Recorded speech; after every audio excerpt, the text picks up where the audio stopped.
संगीत का इतिहास मानव इतिहास जितना ही पुराना है। इतिहासकारों का मानना है कि संगीत वास्तव में मानव संस्कृति के विकास में भाषा से पहले का है। मानव शिशु भी ऐसी आवाजें निकालते हैं जो बिल्कुल गाने जैसी होती हैं और ऐसा उनके लैंग्वेज स्किल्स विकसित करने में कहीं पहले होता है। असल में म्यूजिक कुदरत का भी अहम हिस्सा है, जहाँ चिड़िया अपनी मधुर आवाज में गाने गाती हैं। कई जगहों पर तो सुबह की शुरुआत ही कोयल की मधुर आवाज से होती है और शाम को जब पक्षी अपने घर वापस जाते हैं तब भी उनकी आवाज किसी मधुर संगीत से कम नहीं लगती। वहीं अगर हम बैक वेल्स की बात करें तो वो भी एक संगीत में ध्वनि प्रदान करती हैं जो उनके सिंटैक्स से आती है। अगर मोर की बात करें तो मोर भी जब वर्षा आने वाली होती है तब मधुर आवाज निकालते हैं और अपने पंख फैला के नाचते हैं। संगीत की बात करें तो पशु पक्षी से लेकर मनुष्य तक हर वो चीज जिसकी वाणी मधुर है, हर वो ध्वनि अपने आप में संगीत है। एक ग्लोबल उत्सव के रूप में स्थापित जो संगीत की स्वतंत्रता और आत्म अभिव्यक्ति का प्रतीक है वो है यूनिवर्सल म्यूजिक डे, जिसकी शुरुआत 2007 में सुसान पैट्रिसिया गोल्डन के दिमाग की उपज के रूप में हुई थी, ये मानते हुए कि संगीत सबसे बड़ा उपहार है जो मनुष्य खुद को दे सकता है। गोल्डन खुद को एक पुनर्निर्माण संगीतकार मानती है, जिसका अर्थ है कि संगीत लोगों को अभिव्यक्ति की उनकी मूल स्वतंत्रता में वापस ले जाने की अनुमति देता है, जैसा कि बच्चों में पाया जाता है। म्यूजिक एक ऐसा जरिया है जिसे आप अपने विचारों, भावनाओं और अपनी राय को व्यक्त करने के लिए सबसे रचनात्मक और यूनिवर्सल तरीके से इस्तेमाल कर सकते हैं। म्यूजिक दुनिया भर की हर संस्कृति का एक अभिन्न अंग माना जाता है। इसे बजाया जा सकता है, गाया जा सकता है और सबसे महत्वपूर्ण रूप से सुना जा सकता है। एक ऐसी प्रक्रिया जिसके द्वारा हम में से अधिकांश सामान्य लोग वास्तव में संगीत की सराहना कर सकते हैं।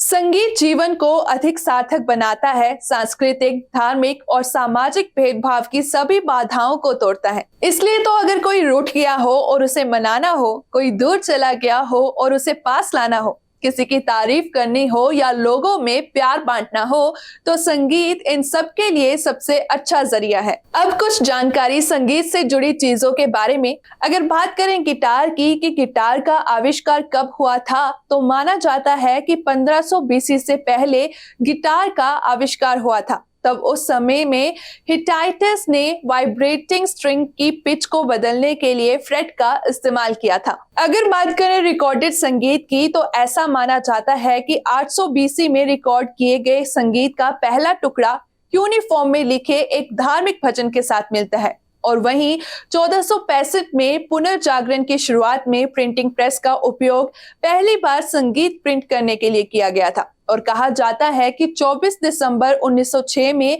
विदेश में रेडियो पर ओ होली नाइट गाना बजा था। ओ होली नाइट क्रिसमस पर रेडियो पर बजाए जाने वाला पहला गाना है। अब बात करते हैं ऐसे फैक्ट्स के बारे में जो संगीत के साथ जुड़े हैं।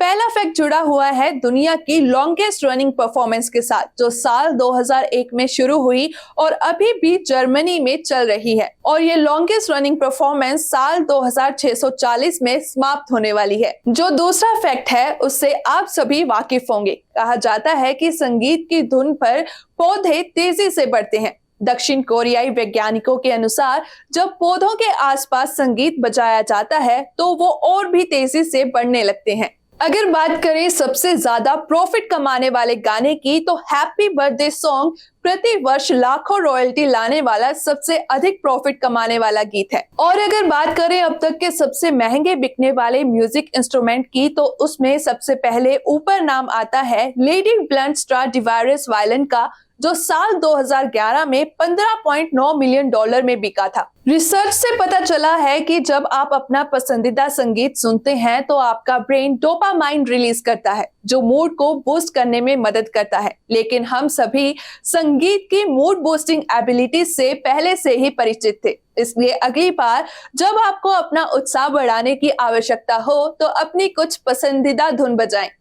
संगीत सुनने से आपके शरीर में स्ट्रेस हार्मोन के स्तर को कम करने में मदद मिलती है। एक और रिसर्च से पता चला है कि संगीत निर्माण से संबंधित गतिविधियों जैसे कि कोई म्यूजिक इंस्ट्रूमेंट बजाना या सिंगिंग में सक्रिय रूप से भाग लेने से इम्यून सिस्टम को बूस्ट करने में मदद मिल सकती है। इसलिए जब आप काम से वापस आते हैं तो रेडियो पर गाना सुनना शायद इतना बुरा विचार नहीं हो सकता। जॉर्जिया टेक यूनिवर्सिटी की रिसर्च के अनुसार खाना खाते समय अगर लाइट को डिम कर दिया जाए और कोई सॉफ्ट म्यूजिक प्ले किया जाए तो लोग कम कैलोरी कंज्यूम करते हैं और अपने खाने का अधिक आनंद लेते हैं। तो अगली बार जब आपको छुट्टियों में वजन कम करना हो तो अपनी डाइट प्लान में कुछ संगीत अवश्य शामिल करें। आज की इस म्यूजिकल रिपोर्ट में इतना ही। फिर से मुलाकात होगी नई रिपोर्ट के साथ। आप देखते रहिए BTV, be positive, be yourself.